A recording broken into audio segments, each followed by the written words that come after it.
Excellencies, ladies and gentlemen, my name is Hillel Neuer. I am the Executive Director of United Nations Watch. We're marking our 31st year since we were founded here in Geneva to monitor the United Nations and hold it accountable to the principles of its own charter.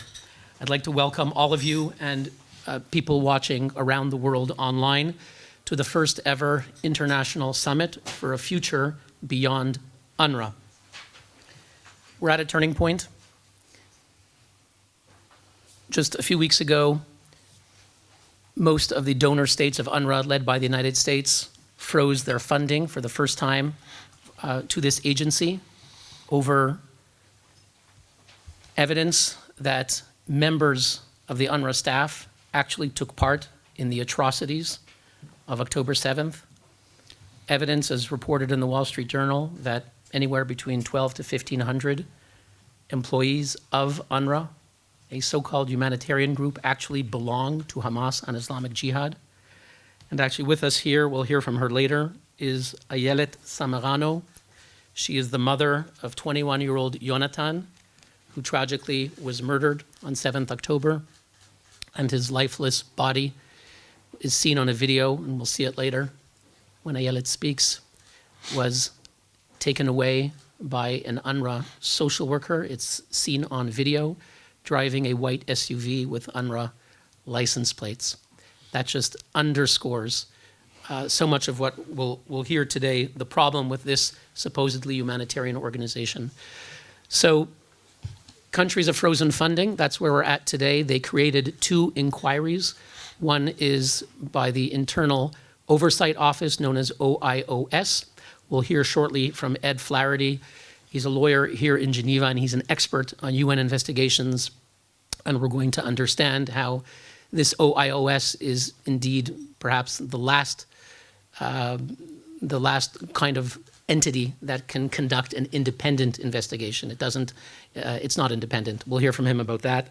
And there's a second investigation, which is very significant. It's headed by Catherine Colonna, the former French foreign minister. She just stepped down about a month ago. And she heads this independent review group set up by the Secretary General. It's supposed to look into how UNRWA deals with violations of neutrality and how they respond to it. And there are serious questions about the independence of this group. Catherine Colonna herself, as she stepped down, she sent a tweet message publicly to the head of UNRWA, congratulating him on his wonderful work, which is needed now more than ever. This was on January 14th, 4 days after we began to reveal the Telegram chat group of 3,000 UNRWA teachers who were celebrating the atrocities of October 7th. So after we exposed it initially on January 10th, 4 days later, this individual, Catherine Colonna, French foreign minister, congratulated UNRWA on their valuable work that is needed now more than ever. Is she really qualified to conduct a credible, objective, serious, independent review? The question answers itself. And the other three institutes that are joining with her all have prior pronouncements and statements and reports on their websites which are anything but objective when it comes to UNRWA. So the international community is now waiting. This investigation is due to report back an interim report in a month's time at the end of March. And the spokesman of the Secretary General, Stéphane Dujarric, said that this group is intended to reassure the donor states. In other words, you're all going to have to give back your funding, and we've set up this review group to reassure you. So in a sense, it's all predetermined. We know already in advance that the group headed by Catherine Colonna will reassure the donor states, and they want to reinstate the funding. But we do have this 1 month or 2 months before that happens. And so this is a critical moment. And I want to thank everyone who's come here. We have an incredible group that is assembled here in person. We're going to hear from members of parliament. I'll just note two of them. One is Congressman Chris Smith. We'll hear from him in our final panel, which is Lawmakers. He's been a leader in the United States Congress in fighting against terrorism and anti-Semitism incited by UNRWA staff. He's the author of legislation to stop funding for UNRWA. It's already passed in the Foreign Affairs Committee quite recently by a large majority, and we're hoping that it will head to a vote in the House itself. I also want to acknowledge David Lega, who's a leader in the European Parliament on these issues, and hopefully I'll get to see him in the European Parliament sometime soon. And obviously also have Asida Kanko here from the European Parliament and Caroline Yadan from the French National Assembly. And did I miss some other members of Parliament who are here in the room? We're going to hear a number of them will be participating by video. Let me just say a word or two about where we are. We are meters away from the United Nations European headquarters, and the Israeli ambassador, who I'll introduce in a moment, just stepped out of the opening ceremony of the United Nations Human Rights Council 2024 session, opened by Mr. Secretary General Guterres. The Human Rights Council was founded in 1946. Its first significant act was to create the Universal Declaration of Human Rights in December 10th, 1948, at the Palais de Chaillot in Paris. And in that document, in the preamble, it says, this is 1948, the Universal Declaration of Human Rights was created in response to barbarous acts which have outraged the conscience of mankind. That is the essence of what the United Nations was supposed to be about, what the Human Rights Council was supposed to be about, and we're just across the street from the International Committee of the Red Cross, the ICRC, which is the bastion of humanitarian law. So we are at the center point of universal human rights and humanitarianism in this very spot. And so we ask, are these human rights and humanitarian bodies, are they actually acting against barbarous acts? On October 7th, and we have Ayelet, whose son was tragically murdered as one of these barbarous acts, and her son his lifeless body was abducted by an UNRWA worker, and we'll hear from Einat, Wilf, and Adi Schwartz that barbarism and terrorism, sadly, among UNRWA workers is not a bug, but a feature. And I want to ask Mr. Guterres. Mr. Guterres says repeatedly, and he's right next door, and so I ask you, Mr. Guterres, you have said repeatedly that UNRWA is irreplaceable. It is irreplaceable. Well, we're going to hear from humanitarian experts shortly. We're going to hear from Zlatko Zigic, who served at the UN Migration Agency. We're going to hear from Bonnie Glick, who was the Deputy Administrator of the U.S. Agency for International Development, USAID, from Jose Garzón, an expert at the UN Capital Development Fund, that guess what?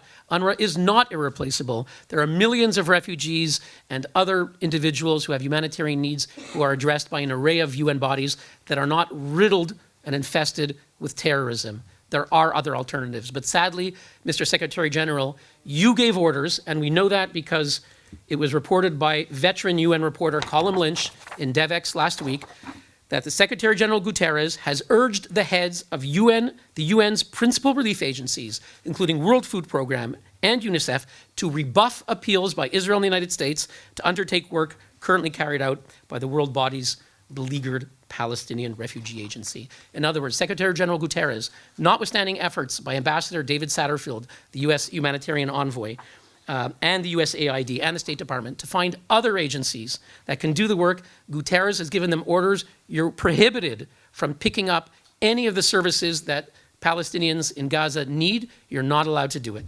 So this is what we're facing.